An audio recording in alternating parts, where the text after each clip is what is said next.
মায়ের পাঠানো আম খেয়ে দিনটা শুরু করলাম।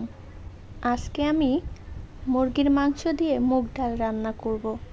আমার ছোট্ট একটা বারান্দায় আপনাদেরকে নিয়ে আসলাম আমার কিছু গাছ দেখানোর জন্য।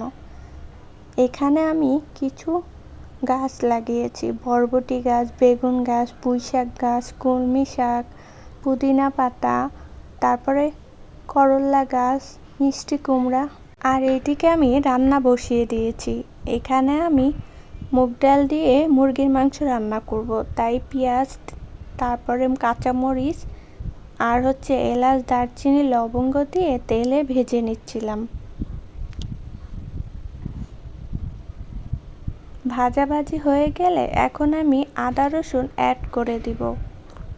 তো আদা রসুনটা অ্যাড করে দিলাম, দিয়ে সুন্দর করে নেড়ে কিছুক্ষণের জন্য রেখে দিব। পাশেই আমি কাঁঠালের বিচি রেখে দিছি, আগুনের তাপে মচমচে হয়ে যাবে, আমার আর কষ্ট করে রোদে দিতে হবে না। তো এখন আমি মশলার মধ্যে কিছু পানি অ্যাড করে দিলাম। বেশিক্ষণ এভাবে থাকলে হয়তো নিচে পুড়ে যেতে পারে। এই পর্যায়ে আমি মরিচের গুঁড়া দিয়ে দিলাম,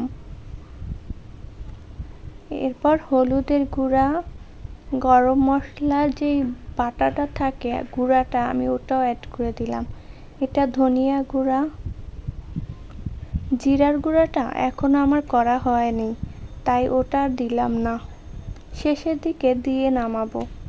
সব কিছু দিয়ে মশলাগুলো কষিয়ে নিচ্ছি। এই যে কষানো হয়ে গেলে মাংসটা অ্যাড করে দিলাম। সুন্দর করে মাংসটা মশলার সাথে নেড়ে চেড়ে রেখে দিব। যতক্ষণ পর্যন্ত পানি না উঠবে ততক্ষণ পর্যন্ত ঢেকে রেখে দিব।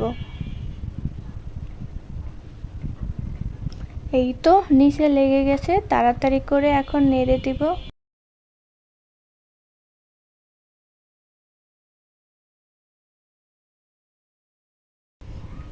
ধুয়ে রাখা মুগ ডালটা আমি দিয়ে দিলাম। মুগ ডালটা কিন্তু আগে ভেজে নিয়ে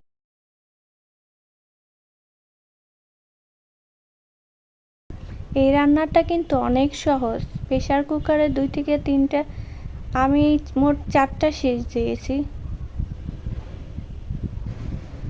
3টা সিজ দিলে আমার পারফেক্ট হয়ে যায়। তো এই যে এখন ঢেকে আমি মুগ ডাল আর মাংসটা একটু কষিয়ে নিলাম। তো এখন পরিমাণ করে পানি অ্যাড করে দিব। পানিটা বেশি দিব না, একেবারে মাংস আর ডালের থেকে একটু হালকা পরিমাণ বেশি দিব, একটু বেশি।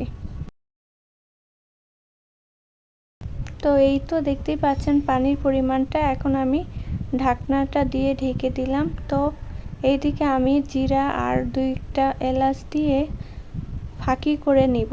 তো এই যে আমার রান্না হয়ে গেছে, মাশাআল্লাহ অনেক সুন্দর কালার আসছে, দেখতে কিন্তু অনেক লোভনীয় হয়েছে। আর এটা আমার বাচ্চা অনেক পছন্দ করে। তো প্রথমে আমি ওকে খেতে দিব।